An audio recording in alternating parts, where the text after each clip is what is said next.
Kita tetap punya prinsip, sikap, dan komitmen sama-sama berjuang dengan masyarakat bahwa PDI Perjuangan harus menang dalam pemilihan kepala daerah. Mengapa saya sampaikan demikian? Karena ketika wali kota dan wakil wali kota dari PDI Perjuangan ke depan, jadilah wali kota, wakil wali kota sebagai politisi handal. Artinya lebih mementingkan kepentingan masyarakat daripada kepentingan pribadi maupun golongan ataupun kelompok, tanpa harus membedakan suku, agama, golongan, dan lain sebagainya. Namun kita melakukan perlawanan-perlawanan dengan cara yang terukur. Itu pesan dan perintah Ketua Umum. Kamu tidak boleh stres, tidak boleh sakit, lawan, namun dengan cara yang terukur. Pak, tapi kita kemarin digasak sembako loh, Pak. Ya biarin aja. Sekarang kan masyarakat sudah mulai merasakan. Iya, ini PPDB mulai merasakan bahwa dengan kesulitan-kesulitan yang seperti ini, ya saya sebagai ketua partai dan mantan wali kota, masih banyak yang datang ke rumah saya pun hanya satu kata yang saya berikan pada mereka: solusi.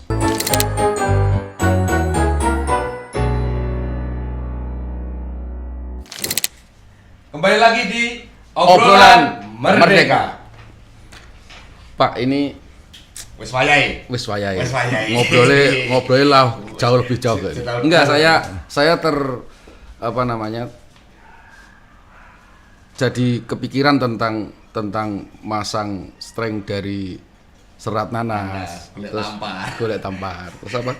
Jadiin kaki sebagai pengganti kaki kursi yang patah dan sebagainya. Artinya Pak Rudi itu orang yang cepat ambil tindakan cepat, bergerak cepat, dan situasi kedaruratan dan kerelaan menegakkan itu tadi, perjuangan tadi itu.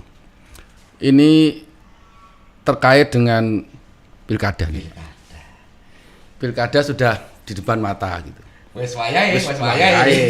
Tinggal berapa hari aja, hitungan politik ya, politik tinggal berapa hari aja.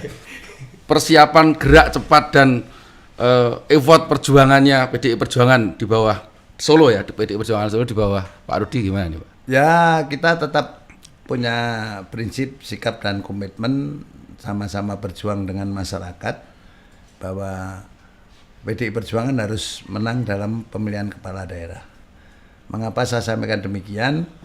Karena ketika proses penyampaian gagasan sampai dengan pengenalan bakal calon dilaksanakan oleh PAC Jebres, itu masyarakat dan kader partai sudah memberikan masukan-masukan kepada bakal calon. Nah, sehingga dengan adanya penyampaian gagasan sudah kami instruksikan untuk semua bakal calon berkenan untuk turun ke masyarakat, menyampaikan entah perkenalan, sosialisasi, apapun yang akan disampaikan oleh bakal calon, itu kami tidak akan menghalang-halangi. Semua kita perintahkan untuk ke sana. Sambil DPC PDI Perjuangan melakukan survei pada 20 bakal calon, 8 wali kota, 12 bakal calon dari jadi wakil wali kota. Dan bakal calon wali kota dan wakil wali kota ini sudah kami tegaskan bahwa yang nantinya mendapat rekomendasi itu hanya 2. Sepasang aja, wali kota dan wakil wali kota. Nah, sehingga kalau dari 20 yang mendapatkan rekomendasi 2 siapapun, sudah kami sampaikan, kami tegaskan 18 ini tetap untuk menjadi semangat support bagi bakal calon yang mendapatkan rekomendasi dari partai. Nah, dengan adanya pelaksanaan yang sudah dilakukan oleh Jebres ini, nampaknya akan dilaksanakan oleh PAC-PAC yang lain. Di samping nantinya kita akan lakukan konsolidasi dengan anak ranting di masing-masing wilayah untuk memenuhi harapan daripada para tokoh-tokoh masyarakat maupun kader partai. Permintaannya hanya sederhana. 1, punya wali kota yang mudah untuk ditemui maupun mau mendengarkan suara masyarakat. Yang kedua, punya wali kota yang mau turun ke masyarakat, mau menyapa masyarakat. Dan yang ketiga, tentunya punya wali kota yang mempunyai policy ataupun kebijakan yang berpihak kepada masyarakat. Tadi saya sampaikan, wali kota dan wakil wali kota dari PDI Perjuangan ke depan, jadilah wali kota, wakil wali kota sebagai politisi handal. Artinya lebih mementingkan kepentingan masyarakat daripada kepentingan pribadi maupun golongan ataupun kelompok, tanpa harus membedakan suku, agama, golongan dan lain sebagainya. Berarti ini jawaban alasan kenapa PD harus menang ya? Ya, kita harus menang di situ. Yang kedua, tentunya apa yang menjadi dorongan kepada bakal calon, partai ini akan memenangkan bakal calon wali kota dan wakil wali kota. Kalau partai ini mendorong untuk bakal calon wali kota, wakil wali kota nanti menang dalam pilkada, ya beberapa tahun yang lalu bisa kita rasakan bahwa kalau partai memenangkan calon wali kota dan wakil wali kota, kebijakan-kebijakan yang dirumuskan oleh anak ranting PDI Perjuangan, PAC PDI Perjuangan sampai DPC jadilah kebijakan politik, dikirim dibawa ke legislatif maupun eksekutif, jadilah namanya kebijakan pemerintah. Nah, sehingga apapun yang didengar oleh wali kota ini bisa menjadi kebijakan-kebijakan pemerintah. Tapi ini Kang Ucus ya, baru-baru ini ya kurun 1 bulan ini kan banyak rumor nih Bapak atau isu. Kok PD yang tengah-tengah? Ya kan juga. Makanya tadi pertanyaan saya itu, ya. gerak cepatnya Pak Rudi di mana nih? Nah, Gitu. ini gimana Pak? Jadi kita sebetulnya apa yang dipesankan oleh Mbak Mega, kita melawan dengan terukur, tidak melawan dengan emosional, kemarahan dan sebagainya, namun dengan cara yang terukur. Satu yang mesti kami sampaikan pada masyarakat, tentunya kita ingin mengetahui secara keseluruhan bakal calon ini, kapasitasnya sampai jauh mana, kedekatannya dengan masyarakat yang diharapkan sampai jauh mana, dan nanti kita lakukan survei, ini terukur. Nah, setelah terukur ini nanti kita sampaikan ke Ketua Umum. Begitu Ketua Umum memberikan rekomendasi, kita langsung sudah start. Nah, sehingga kalau kita dianggap diam-diam sebetulnya tidak. Namun kita melakukan perlawanan dengan cara yang terukur. Itu pesan dan perintah Ketua Umum. Kamu tidak boleh stres, tidak boleh sakit, lawan namun dengan cara yang terukur. Berarti ini masih kode marah, suara kepancing. Kode marah. Karena kemarin kan banyak toh dari kampus-kampus itu dosen, praktisi dan sebagainya kan ngomong tuh. PDI Perjuangan Solo ini kurang pede nih, ngedon nih dan sebagainya. Anteng-anteng aja ngapa nih, mungkin gitu kan. Jadi tadi yang saya sampaikan pengalaman kemarin. Kalau strategi kita sampaikan, namanya strategi ini dibajak di tengah jalan. Nah, ini strategi ini ya kita berikan kepada bakal calon dan seluruh kader partai saja, jangan sampai ke.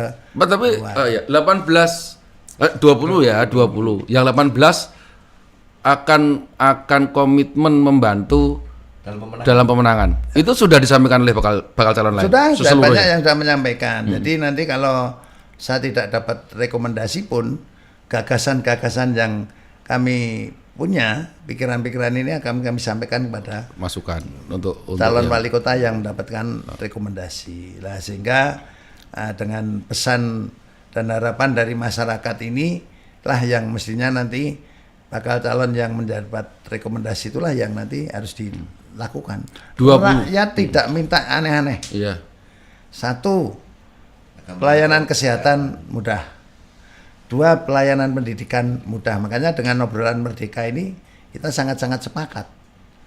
Nah, sehingga mendapatkan lapangan pekerjaan yang mudah, tidak berbelit-belit dan lain sebagainya. Pelayanan tentang pemerintahan bisa dirasakan betul oleh masyarakat. Dan pemerintah mau mendengar apa yang menjadi keluhan dari masyarakat. Sederhana sebetulnya. Mendengar secara langsung ya Pak? Artinya itu tadi kuncinya, gampang ditemui. Ya, gampang ditemui. Bukan sembako yang lebih diutamakan. Pak, tapi kita kemarin digasak sembako loh, Pak. Ya biarin aja. Sekarang kan masyarakat sudah mulai merasakan. Iya, ini PPDB mulai semua ini, merasakan. Pak. Mulai merasakan bahwa dengan kesulitan-kesulitan yang seperti ini, ya saya sebagai ketua partai dan mantan wali kota masih banyak yang datang ke rumah saya pun hanya satu kata yang saya berikan pada mereka, solusi.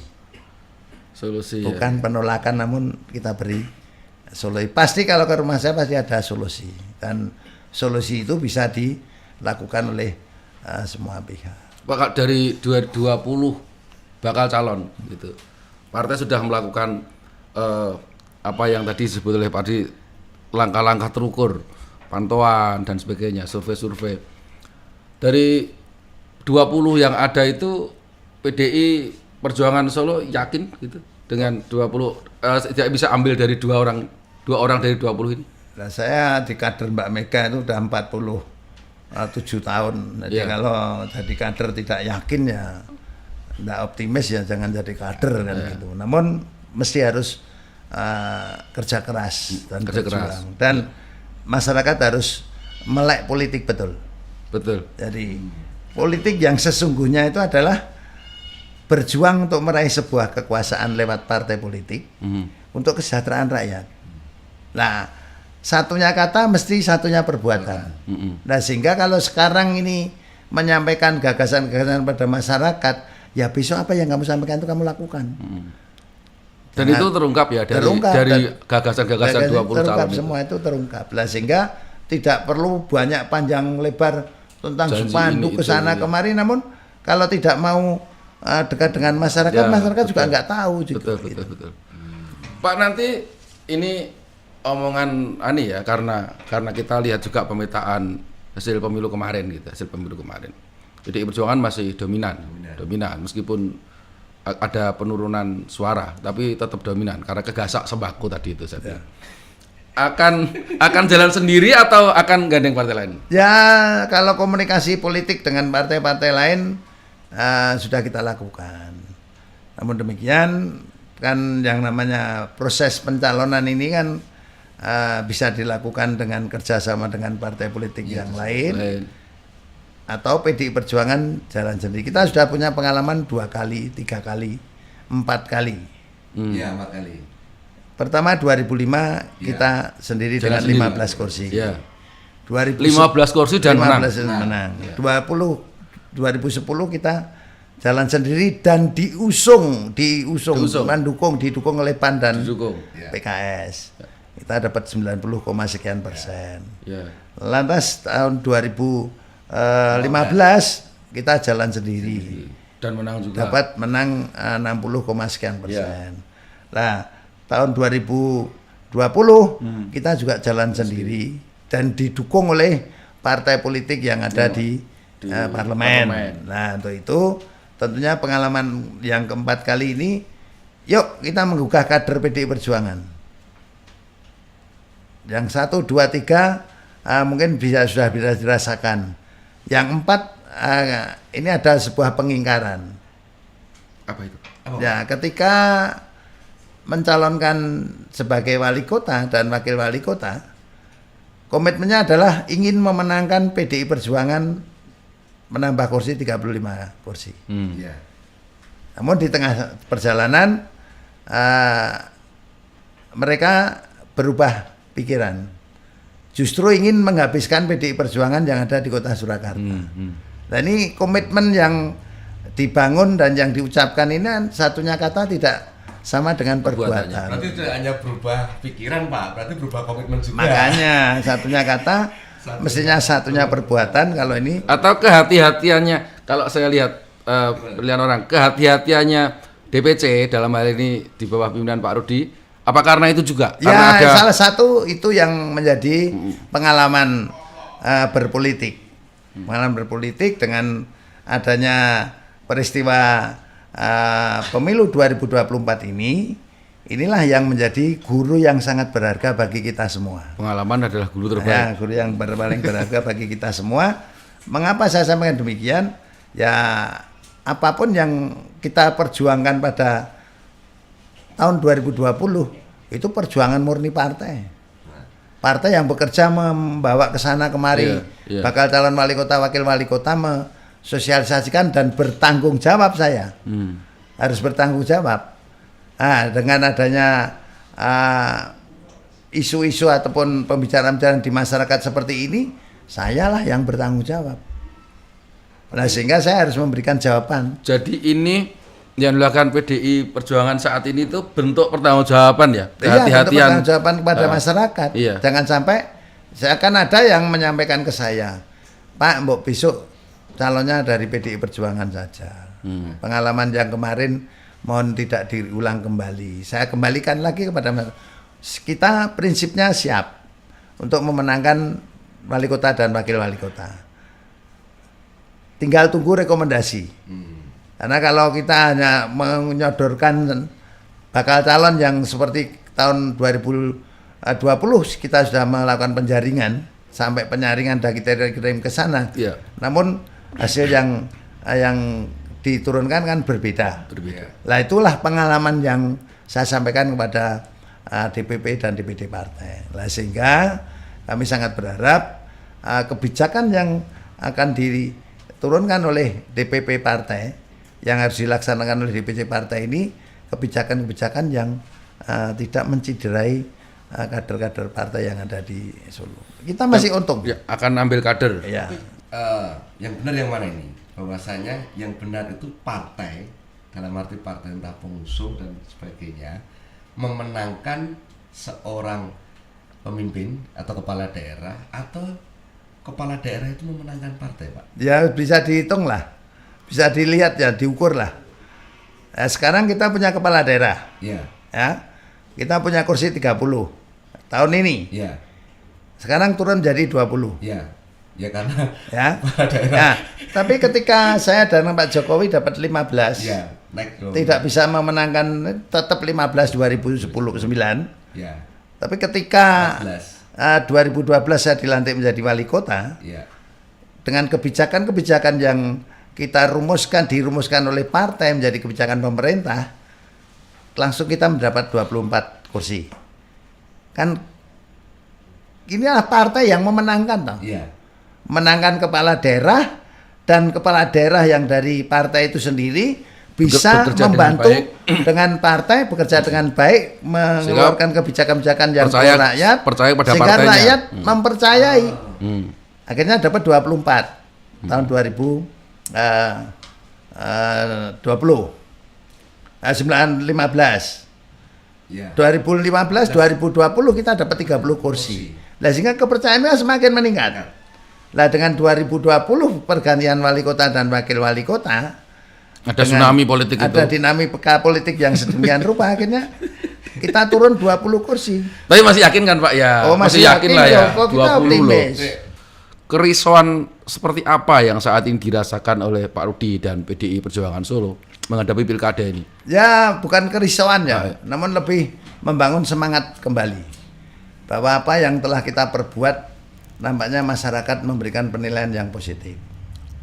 Apa yang kita lakukan, nampaknya masyarakat ikut merasakan yang terjadi saat ini. Nah, sehingga dengan support-support dari tokoh-tokoh masyarakat ini, PDI Perjuangan pilkada harus memenangkan kontestasi. Enggak risau kalau kemarin kemenangan operasi mereka itu akan ulang lagi gitu. Ya, saya hanya berpesan begini. Ya, kami kan selalu sampaikan, kamu di bilik pun saya tidak tahu kamu mau menusuk siapa. Tetapi ya kembali lagi, kalau pemilihan kepala daerah ini nanti sampai, mohon maaf, PDI Perjuangan tidak bisa memenangkan kontestasi, ya rakyatlah yang nanti akan merasakan. Itu saja yang pertama. Yang kedua, yang selama ini dilakukan oleh PDI Perjuangan dan masyarakat pun mengakui, situasi dan kondisi Solo aman dan nyaman. Masyarakat dalam pelayanan pemerintahan bisa berjalan dengan baik, kesehatan dan sebagainya. Nah, sehingga saya sangat berharap calon wali kota yang mendapatkan rekomendasi nanti bisa melanjutkan apa yang pernah dibuat oleh PDI Perjuangan yang mempunyai mimpi setiap kecamatan satu rumah sakit. Ini harus ditindaklanjuti. Yang kedua, SMA dan SMK inilah yang mesti harus nanti ada pemerataan. Jadi zonasi itu sekalian ini kita nyampaikan. Nah, ini nanti di sesi ketiga, Ya. Pak. Nah, Ya, itu ini salah ini satunya. satu pembicaraan yang cukup menarik juga itu Nah, sehingga dan panjang itu optimisme nanti. yang kita bangun Ya. ini, narasi-narasi yang disampaikan bakal calon nanti kepada masyarakat itu bukan narasi janji, Heeh. namun narasi yang akan diimplementasikan pada saat dilantik menjadi wali kota dan Oke. wakil wali kota. Oke. Berarti clue-nya Kita nanti akan ngobrolin soal bagaimana soal zonasi dan pemerataan sekolah. Itu yang pernah dilakukan Pak Rudi ketika beliau menjabat. Dan mungkin beberapa hal yang masih bisa beliau sampaikan untuk calon wali kota berikutnya yang dari PDI Perjuangan. Yuk. Oke, kita kembali lagi. Garis bawah dari segmen ini adalah terbentur dan bangkit lagi. Kembali lagi dengan obrolan Merdeka.